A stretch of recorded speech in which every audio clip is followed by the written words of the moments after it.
Bueno, voy a hablar de las fundaciones de Buenos Aires, Sí. porque ayer se cumplieron los 444 años de la segunda fundación, que fue la de Juan de Garay en 1580, Sí. y por eso también ayer se celebró el Día del Vecino. Del vecino, tanto para hablar de los vecinos.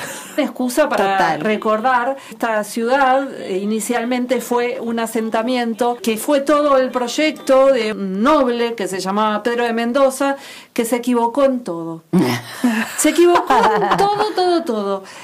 Él vino un poco atraído por el hecho de que desde México y Perú estaban llegando fortunas a España. Entonces se sentó con Carlos I, el rey Carlos I de España, y le dijo: bueno, se dice que cerca del río que descubrió Solís hay una Sierra de la Plata. Entonces yo lo que propongo es, vos me nombrás primer adelantado y yo, a cambio de parte de las riquezas, financio la expedición y bueno, nos va bien a los dos con esto. Claro, para explotar el metal. A ver, no se sabía exactamente qué era la Sierra de la Plata en claro. aquel momento. Era una leyenda. Era una leyenda. Pero estaban pensando que iba a ser como México y Perú, que Claro. de hecho encontraron las riquezas de las culturas Sí. precolombinas que estaban ahí asentadas. Entonces, bueno, Carlos I lo reconoce a Pedro de Mendoza como primer adelantado al Río de la Plata. Pedro de Mendoza paga la expedición a cambio de parte de las futuras riquezas y se viene con 14 naves y 1.500 hombres y llegan, según se dice, en enero de 1536. No los esperaban riquezas. Los esperaban los querandíes, que eran bastante belicosos.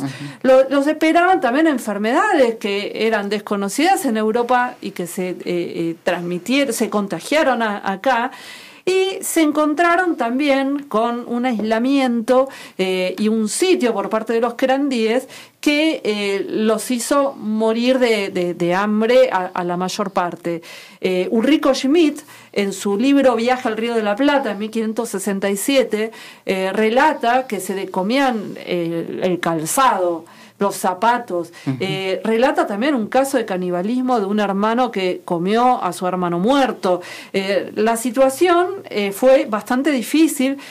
También, y esto es una historia que relata Felipe Pignia, o que rescató en su momento Felipe Pignia, es que Isabel de Guevara fue una de las pocas mujeres que acompañaron a esa expedición y que ella también dejó un relato en que decía que como las mujeres comían menos que los hombres, estaban un poco más fuertes, afectaba menos la hambruna y hacían muchas de las tareas pesadas y también otras como por ejemplo armar las ballestas para la defensa, poner en orden a los soldados, así que tuvieron las pocas mujeres que fueron un rol importante en esa expedición. ¿Qué pasa? Parte de los que sobrevivieron al hambre se volvieron a España y otros remontaron el río Paraná y en 1537 fundaron Asunción, en lo que hoy es Paraguay. Ahí los guaraníes eran mucho más amigables y es desde ahí, desde Asunción, que va a salir Juan de Garay, que en 1573 primero funda Santa Fe y después en 1580, dícese que fue el 11 de junio de 1580, funda Buenos Aires. Se dice que fue donde actualmente está la Plaza de Mayo. A ver, Claro, ahí hay un monumento sí. específico. Él viene con un centenar de hombres en ese momento, con una expedición, y no les podía prometer una vida tranquila acá porque los querandíes, como ya lo dije, eran bravos, pero sí les promete tierra y ganado. Claro. Y ahí, Silvia, es que se realiza el primer reparto de tierras en la ciudad.